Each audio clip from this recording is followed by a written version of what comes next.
Click করুন অ্যাপের bell আইকনে আর সাবস্ক্রাইব করুন এবিপি আনন্দ। সব সময় থাকুন খবরে।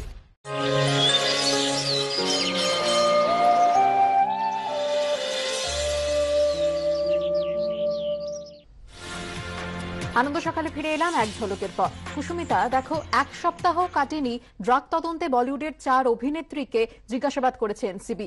আবার অন্যদিকে দৈনিক ভাস্করের যে খবর আমরা পাচ্ছি সেই অনুযায়ী ড্রাগ তদন্তে এনসিবির স্ক্যানারে কি এবার 4 সুপারস্টার। দৈনিক ভাস্করের দাবি এই তালিকায় রয়েছেন শাহরুখ, রণবীর কাপুর, অর্জুন রামপাল এবং ডিনো মোরিয়া। শীঘ্রই কি পাঠানো হবে তাদের সমন? জল্পনার কোনো ভিত্তি নেই, এমনটাই দাবি এনসিবি সূত্রে। দীপিকা পাড়ুকোন, শ্রদ্ধা কাপুর, সারা আলী খান, বলিউডের ড্রাগ তদন্তে 3 জনপ্রিয় অভিনেত্রীকে ইতিমধ্যেই জিজ্ঞাসাবাদ করেছে এনসিবি। এবার কি সামনে আসতে চলেছে আরো বড় সুপারস্টারের নাম? এনসিবি সূত্রে তেমন ইঙ্গিত মিলেছে। সূত্রের খবর, গোয়েন্দাদের স্ক্যানারে রয়েছেন একেবারে প্রথম সারির 3 সুপারস্টার। একজনের নাম শুরু এস দিয়ে, বয়স 54 বছর, 90টির বেশি ছবিতে অভিনয় করেছেন। একজনের নাম শুরু আর দিয়ে, তার বয়স 38 বছর, ঝুলিতে বেশ কয়েকটি হিট ছবি রয়েছে। তৃতীয় জনের নাম এ দিয়ে শুরু, যিনি বলিউডের সুপুরুষ নায়কদের একজন। সূত্রের খবর, তিনি নিজে ড্রাগ নিতেন না, তবে ড্রাগ কারবারিদের দিয়ে এস এবং আর এর কাছে ড্রাগ পাঠাতেন। কিন্তু কে এই এস, আর এবং এ? এই নিয়ে যখন তুঙ্গে জল্পনা, ঠিক তখনই হিন্দি দৈনিক ভাস্করের দাবি এই এস হলেন শাহরুখ খান, আর হলেন রণবীর কাপুর, এ হলেন অর্জুন রামপাল। শুধু তাই নয়, দৈনিক ভাস্করের আরো দাবি নামের আদ্যক্ষর ডি বলিউডের এমন আরো এক স্টারও গোয়েন্দাদের স্ক্যানারে রয়েছেন। এই ডিকে ডিনো মোরিয়া বলে দাবি করেছে দৈনিক ভাস্কর। যদিও এনসিবি সূত্রে দাবি এই জল্পনার কোনো ভিত্তি নেই। এর আগে রিয়া চক্রবর্তীর ট্যালেন্ট ম্যানেজার জয়া সাহার মোবাইল ফোন পরীক্ষা করতে গিয়ে ডি এবং কে নামে দুজনের একটি হোয়াটসঅ্যাপ চ্যাট মেলে। তার তদন্ত করতে গিয়ে উঠে আসে দীপিকা পাড়ুকোন এবং তার প্রাক্তন ম্যানেজার কারিশমা প্রকাশের নাম। তাদের দুজনকে মুখোমুখি বসিয়ে জিজ্ঞাসাবাদ করেছে এনসিবি। এবার এস, আর এবং এর সূত্র ধরে তদন্ত চালিয়ে কাদের নাম উঠে আসবে, তাদেরও কি সমন পাঠাবে নার্কোটিক্স কন্ট্রোল ব্যুরো, সেটাই দেখার। সুশান্ত সিং রাজপুতের মৃত্যু সংক্রান্ত মূল মামলার তদন্ত করছে সিবিআই। তারা তদন্তভার নেয়ার পর প্রায় 2 মাস পার হতে চললেও তদন্তে কি অগ্রগতি হয়েছে সে বিষয়ে এখনো পর্যন্ত কিছুই জানায়নি সিবিআই। এর মধ্যে বুধবার বিহারের মুখ্যমন্ত্রী নীতিশ কুমারের সঙ্গে দেখা করে সিবিআই তদন্তের সুপারিশ করার জন্য ধন্যবাদ জানান সুশান্তের বাবা কে সিং।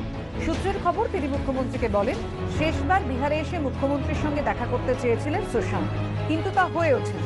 সুশান্তের সঙ্গে দেখা না হওয়ার জন্য আক্ষেপ প্রকাশ করে তাকে তরুণ প্রজন্মের আইকন বলেন নীতিশ কুমারও।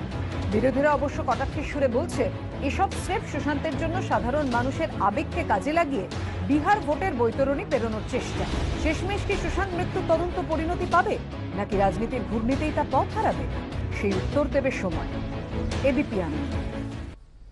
এই ঘটনার পাশাপাশি আমরা জানি অভিনেত্রী পায়েল ঘোষ, যিনি পরিচালক অনুরাগ কাশ্যপের বিরুদ্ধে এফআইআর দায়ের করেছিলেন ধর্ষণের অভিযোগের প্রেক্ষিতে, এবং সেই কারণেই আজ মুম্বাই পুলিশের সামনে হাজির হতে পারেন পরিচালক অনুরাগ কাশ্যপ। সকাল 11টায় ভার্সোভা থানায় তার হাজির হওয়ার কথা রয়েছে। ইতিমধ্যেই অভিযোগ অস্বীকার করেছেন গ্যাংস অফ ওয়াসিপুরের পরিচালক। ধর্ষণের অভিযোগে এবার চলচ্চিত্র পরিচালক অনুরাগ কাশ্যপকে সমন জারি করল মুম্বাই পুলিশ।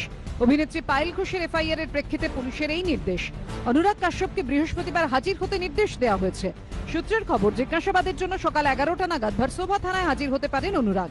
গত 20 সেপ্টেম্বর পটেল কি পাঞ্জাবি শাদী ছবির অভিনেত্রী পায়েল ঘোষ অনুরাগ কাশ্যপের বিরুদ্ধে ধর্ষণের অভিযোগ আনেন। ভারতীয় সংবিধানের 376, 354, 341 এবং 342 ধারা অনুযায়ী অনুরাগের বিরুদ্ধে মামলা রুজু করা হয়।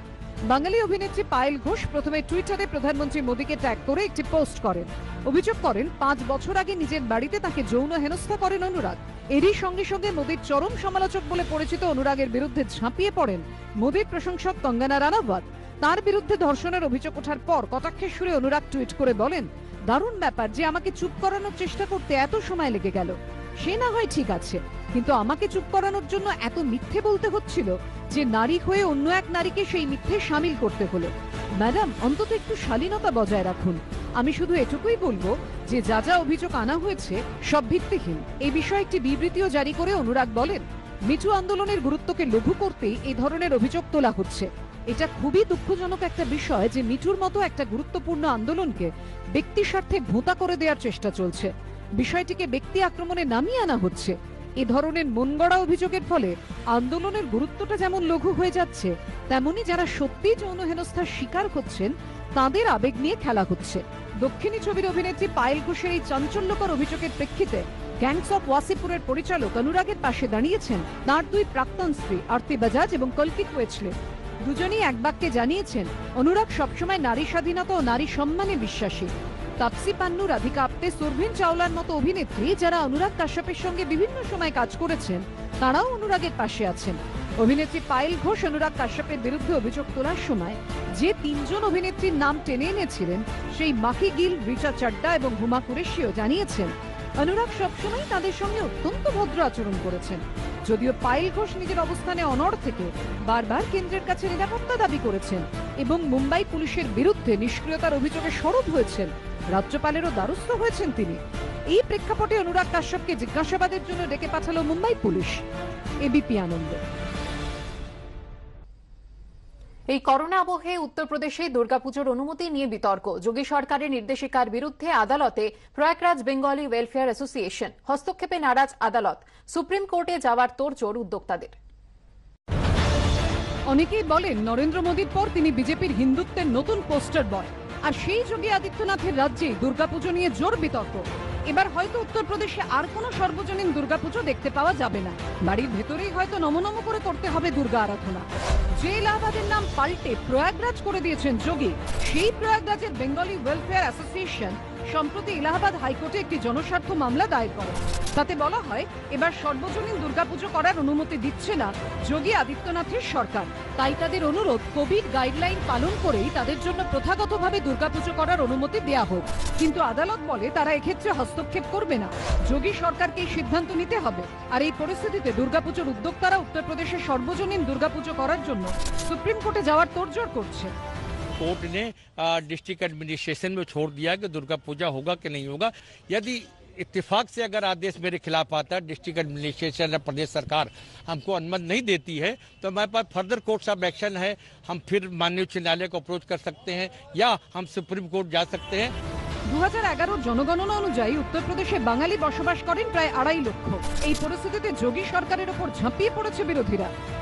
আগে তো জানতাম ওরা বিজেপি হিন্দুত্ববাদী, এবার দেখি ওরা মুসলমানবাদীও নয়, হিন্দুত্ববাদীও নয়। ওরা কি মানে এটাই, যারা দুর্গা পুজো করতে দেয় না আর বাড়িতে ঢুকিয়ে দেয় মাকে, তারা কি আসলে এটাই সন্দেহ হয়।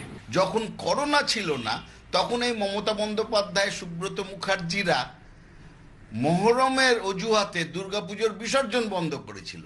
আর আজকে যখন করোনা পরিস্থিতির জন্য এক একটি রাজ্য সরকার এক একভাবে পদক্ষেপ নিচ্ছে, তখন এরা সেটাকে নিয়ে রাজনীতির চেষ্টা করছে।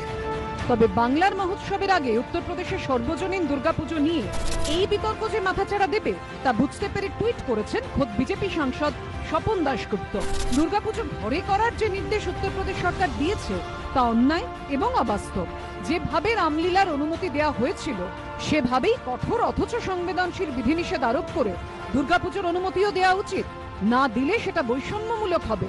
টুইটের শেষ লাইনে তিনি লিখেছেন, উত্তরপ্রদেশের বাঙালি হিন্দুরা যোগী আদিত্যনাথের কাছে এই নির্দেশ পুনর্বিবেচনার আবেদন জানাচ্ছে। এই পরিস্থিতিতে দুর্গাপুজো নিয়ে বাঙালির আবেগের কথা মাথায় রেখে উত্তরপ্রদেশের বিজেপি সরকার কি সিদ্ধান্ত নেয় সেটাই দেখার। সমিত সেনগুপ্ত রিপোর্ট, এবিপি আনন্দ।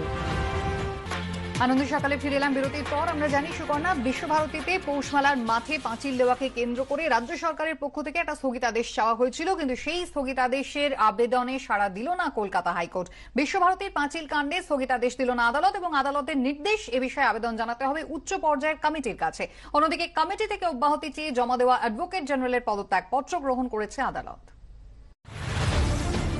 বিশ্বভারতী কাণ্ডে আদালতে ধাক্কা খেল সরকার। পাঁচিল তৈরির ওপর স্থগিতাদেশ দিল না কলকাতা হাইকোর্ট। বুধবার মামলার শুনানিতে আদালত বলে কাজ বন্ধ করতে হলে বা এই বিষয়ে কোনো অভিযোগ জানাতে হলে তা করতে হবে আদালত নিযুক্ত উচ্চ পর্যায়ের কমিটির কাছে। প্রয়োজনে ওই কমিটির দ্বারস্থ হতে পারে রাজ্য সরকার। হাইকোর্টের তৈরি কমিটির তত্ত্বাবধানে শান্তিনিকেতনের পৌষমেলার মাঠে ইতিমধ্যেই শুরু হয়েছে পাঁচিল তৈরির কাজ। কাজ বন্ধ করার দাবি জানিয়ে কলকাতা হাইকোর্টের দ্বারস্থ হয় রাজ্য সরকার। সেই মামলার শুনানিতে এদিন রাজ্যের দাবি খারিজ করে দেয় আদালত। অন্যদিকে মঙ্গলবার আদালত নিযুক্ত উচ্চ পর্যায়ের কমিটি থেকে সরে দাঁড়ানোর ইচ্ছে প্রকাশ করেন অ্যাডভোকেট জেনারেল কিশোর দত্ত। এদিন তার পদত্যাগপত্র গ্রহণ করেছে আদালত। গত 17ই আগস্ট পাঁচিল দেয়া নিয়ে অশান্ত হয়ে ওঠে বিশ্বকবির স্মৃতি বিজড়িত শান্তিনিকেতন। চালানো হয় ব্যাপক ভাঙচুর। ঘটনার পর হাইকোর্টে জনস্বার্থ মামলা দায়ের করেন এক আইনজীবী। সেই মামলার প্রেক্ষিতে আদালত তৈরি করে দেয় 4 সদস্যের কমিটি। হাইকোর্ট নির্দেশ দেয় বিশ্বভারতী চত্বরে কোনো নির্মাণ বা ভাঙার কাজ করতে হলে নিতে হবে কমিটির অনুমতি। কমিটির তত্ত্বাবধানে এবং নির্দেশ মতো কাঁটা তার দিয়ে ঘিরে দিতে হবে জমি, তারপরই শুরু হয় কাজ। পৌষ মেলার মাঠ ঘেরার প্রতিবাদে এদিন সকাল থেকে ভুবনডাঙ্গা উত্তরপাড়ার কাছে বিক্ষোভে সামিল হয় পৌষ মেলা মাঠ বাঁচাও কমিটির সদস্যরা। টানা 5 দিন ধরে অবস্থান চালানোর ঘোষণা কমিটির। সৌভিক মজুমদার ও গোপাল চট্টোপাধ্যায়ের রিপোর্ট, এবিপি আনন্দ।